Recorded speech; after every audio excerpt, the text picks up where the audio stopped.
Canadians being replaced in our own country?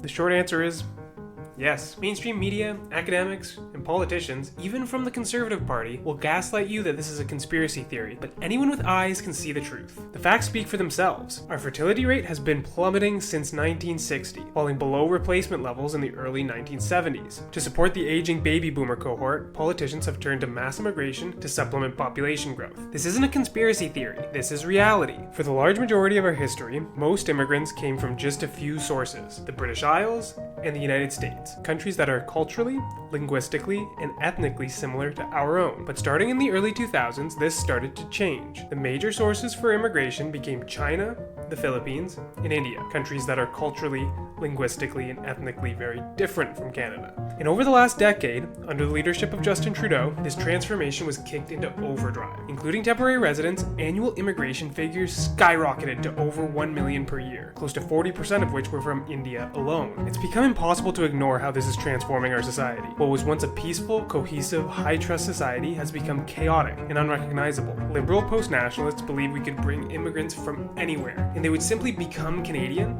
by accepting our values and obeying our laws. But after decades of mass immigration, we can now see that this simply was not true. Immigration has transformed Canada into something foreign. Foreign cultural festivals, monuments to foreign gods, foreign ethnic conflicts and protests for foreign causes playing out in our streets. It's not hateful to reject this transformation of our society. It's not shameful to want to pass the country you were born into onto your children and grandchildren.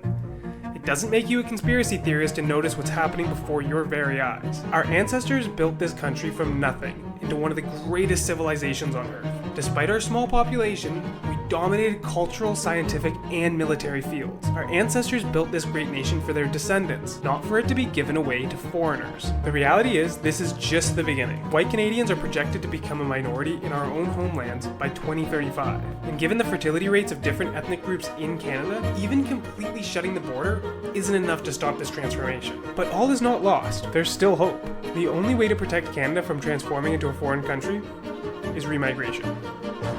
Long live Canada.